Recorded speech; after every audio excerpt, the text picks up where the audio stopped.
Hello, my name is Pastor John Mosepele. I'm a watcher and a gatekeeper.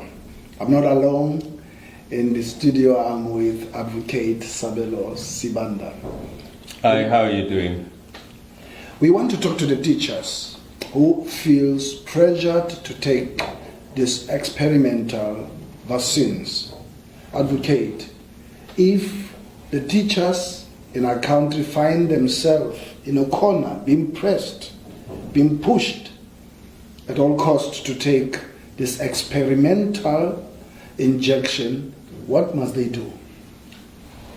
The most important thing, firstly, is for them to know their rights.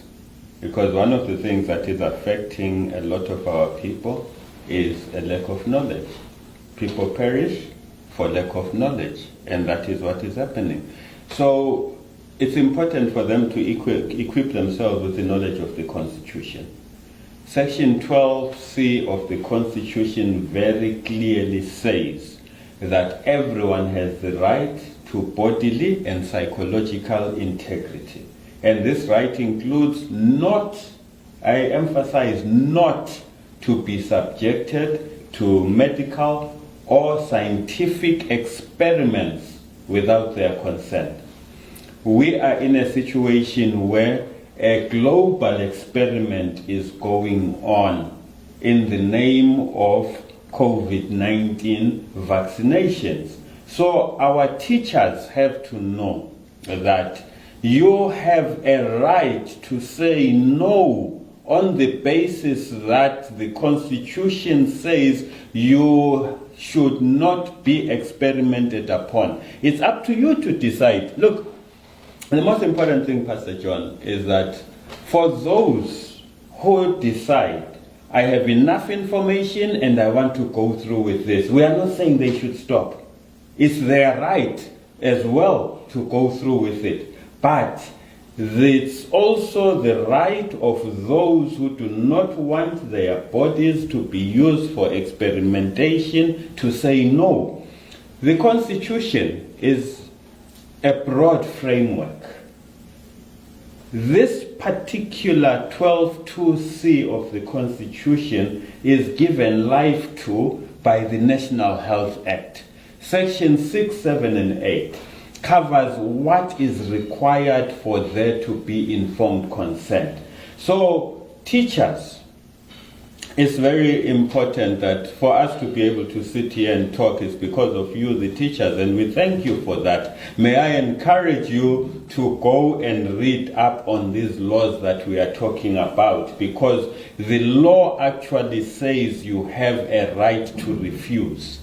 Even if you leave home and you think, yes, I'm going through with this, next thing you see the needle and you want to go home, you have a right to get up and go home without suffering any repercussions in as far as your employment is concerned.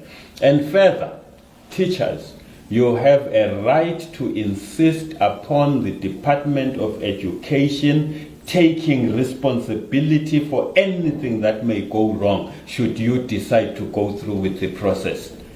You have a right basically to ensure that you are totally protected. So, Pastor John, the basic message is that currently there is no legislation that has been gazetted in South Africa that makes vaccination mandatory. Which basically means, in a nutshell, there is no law that can give anyone a right to force you to get vaccinated. And the most important thing as well, Pastor John, is that even if there was legislation that forces vaccination, for an experiment it cannot work, because an experimental procedure, an experimental medication is not vaccine. So even if a law says, yes, we have a right to make vaccines basically to be administered under duress, that can only work when there is a vaccine. But now there is no vaccine for COVID-19, however, which way. Even if they were to sit in Parliament today and say, mandatory vaccination for COVID-19, it will not work until there is a COVID-19 vaccine. And there is nothing that they can do which will not violate the Constitution for them to say they are forcing us to participate in an experiment. And this applies also to miners, to general workers, to every employee in every company. It applies to everyone, even in light of the latest directive. And note, it's important for people to note this as well. A directive is not a gazetted law necessarily. As long as that directive is in violation of the Constitution of South Africa and it's in violation of the National Health Act, it's not. You get a memorandum from the director of the department at your work that there will be vaccination. It's not law. It's not law, Pastor. It's not law. The memorandum must itself be premised upon the law. There must be a law that says Section 12(2)(c) of the Constitution does not apply anymore before anyone can be forced. And there must be a law that says Section 6, 7, and 8 of the National Health Act have been repealed. Therefore, we can do what we want. But those laws don't exist for as long as I am aware.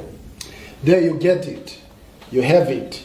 You cannot be forced by your supervisors, your superior, your bosses to vaccinate, especially with these experimental injections by any means or by force. You have the right, know them, and take a stand upon them. And further to that, Pastor John, sorry, just in closing, there are documents that have been made and created to assist you. Those documents are available that you can take to your employers, take to the doctor, take to anyone who is insisting that you should be vaccinated. They've got all the necessary questions and they've got all the issues about liability. They have to accept liability and they have to answer your questions. Thank you. For more information, you will see on the screen the administration at Watchers, information at Watchers, where you can get these forms and this extra information. We are with you, we are on your side, and we love you, and we are Watchers and Gatekeepers. Thank you.